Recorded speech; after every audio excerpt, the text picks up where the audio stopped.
ऐसा नहीं, मैंने बाद में सुना कि नहीं कटाओ, आप धोख लग के चले जाओ तो भी काम हो जाए। घर गया, घर जाके मेरी सोने की अंगूठी मतलब 2 साल पहले घूम गई थी खेत के अंदर, फार्मर में घूम गई थी।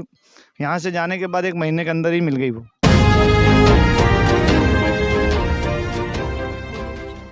सालों का इनका अनुभव है पंडोकर धाम से संबंधित। और हम भाई साहब से जानते हैं कहाँ से हैं आप? जी, मैं रतलाम ज़िले से हूँ, तहसील जावरा, गांव बेसाना है। जी, मैं 8 महीने से जुड़ा हुआ हूँ पंडोकर धाम से। तो यहाँ आने के बाद मेरे को बहुत आनंद लगा। 6 महीने तक मैंने वीडियो देखी, उसके बाद आया मैं। बड़े परेशान होने के बाद यहाँ आया मैं। यहाँ आने से मैंने गुरुजी को पर्ची कटाई, बोले पर्ची कटाना पड़ेगी। तो ऐसा नहीं, मैंने बाद में सुना कि नहीं कटाओ, आप धोख लग के चले जाओ तो भी काम हो जाते हैं। उसके बाद मेरा नंबर 6 दिन में आ गया था। 6 दिन में आने के बाद में पहली बार में ही आ गया था मेरा नंबर। मैंने गुरुजी को जो भी समस्या थी बताई, तो मेरी उसमें से 5 समस्या 6 समस्या में से मेरी 2 समस्या हल हो गई तत्कालीन। मैं यहाँ से घर गया, घर जाके मेरी सोने की अंगूठी मतलब 2 साल पहले घूम गई थी खेत के अंदर, फार्मर में घूम गई थी। यहाँ से जाने के बाद 1 महीने के अंदर ही मिल गई वो। और एक समस्या और थी, वो भी सुधर गई।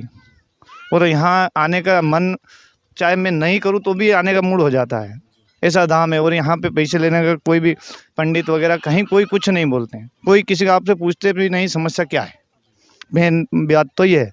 उसके बाद गुरुजी भी नहीं बोलते हैं कि आप पैसे दो, पर्ची कटाओ, आपको आना पड़ेगा, ऐसा कुछ नहीं है। आपकी ज़रूरत हो तो आओ, आपको अगर काम कराना हो या आपको ज़रूरी काम है, ऐसा नहीं है कि यहाँ गरीब को नहीं आने देता है, सब आते हैं। और यहाँ बेवकूफ़ बनाने का ऐसा काम नहीं है। पढ़े लिखे लोग तो आजकल गाँव वाले बेवकूफ़ बन जाते हैं, मान लिया मैंने। पर पढ़े लिखे कब बेवकूफ़ बनते हैं? जबकि बड़े बड़े ऑफिसर आते हैं, वो आके भी यहाँ धोख लगते हैं। और मंत्री वगैरह भी आके बोलते हैं कि वाकई हम चूतिया बनाते, बाकी आप नहीं बनाते हो। यहाँ पे 8 महीने से आप आ रहे हैं, तो यहाँ पे कौन कौन से किसी पदाधिकारियों से भी आप मिले हैं जो कि मतलब उच्च पद पे पदस्थ हों? जी, जी, मिला हूँ मैं।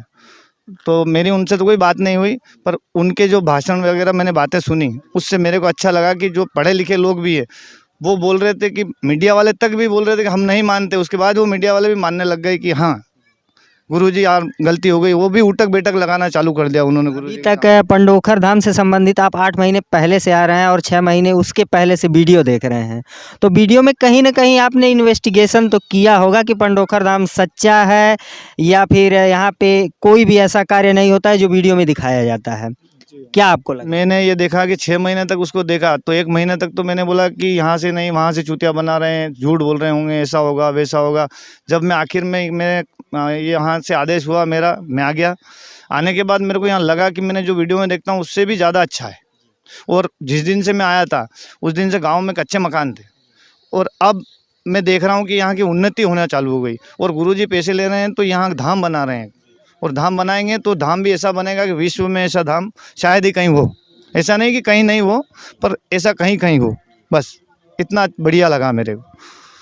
जो भी भंडारे में आयोजन किया जाए, एक भंडारे का आयोजन किया जाता है और सुबह शाम भंडारे में लोग भोज का कार्यक्रम में भाग लेते हैं, तो उसमें कहीं ना कहीं तो पैसे की आवश्यकता है। अगर धाम में पैसा लिया जा रहा है तो पैसे की आवश्यकता है। क्या उसकी पूर्ति, अगर गुरुजी पैसा नहीं लेते हैं तो भंडारे की पूर्ति कैसे हो सकती है? नहीं, खाली भंडारे से ही लेना देना नहीं, धाम भी तो वहाँ से बन रहा है। उसके बाद में नहीं, पैसे वहाँ नहीं लेते हैं कहीं भंडारे में। वो सुबह शाम भंडारा एक से लगा के एक कितने भी अनगिनत अगर आएंगे पब्लिक तो भी खाना खा रही है। सोने उठने बैठने की व्यवस्था बढ़िया हो गई है। पहले व्यवस्था कम थी तो थोड़ी थोड़ी और बढ़ने लग गई है, अच्छी होने लग गई। तुरंत काम चल रहे हैं, सभी काम अच्छे चल रहे हैं, जल्दी जल्दी चल रहे हैं। मेरे को बहुत बढ़िया लगा यहाँ के। शक्तिपुत्र महाराज के द्वारा और उनके जो कुछ तथाकथित लोग हैं उनके द्वारा जो भी आरोप प्रत्यारोप इस धाम पे लगाया जा रहा है, तो इसके पीछे का रहस्य क्या है, इसकी कुछ जानकारी है आप?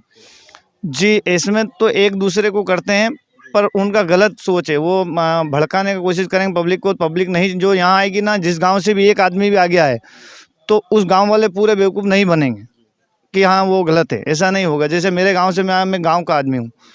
मैंने नहीं मान रहा था पहले, मैं आया, मैं गया तो घर से 2 को बोला, 4 को बोला, 10 को बोला, तो हमारे यहाँ से कम 5 जने आ गए अभी तक। बाकी के पास पैसे नहीं है, किसी को मुसीबत है, किसी का काम है, इसलिए नहीं आ पाए वो, और आते हैं।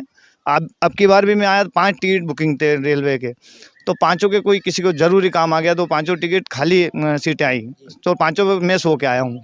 ऐसी समस्या है और कुछ नहीं। बाकी बहुत अच्छा लगता है यहाँ में। बहुत बहुत धन्यवाद। और पंडोखर धाम से संबंधित हम आपको नए से नए अपडेट देते रहेंगे कि पंडोखर धाम की सच्चाई क्या है, यहाँ के लोगों के काम कैसे बनते हैं, और जो भी आरोप प्रत्यारोप लगाए जा रहे हैं उसके विषय में हम आपको वीडियो देते रहेंगे। मिलते हैं फिर किसी नेक्स्ट वीडियो में, तब तक के लिए नमस्कार।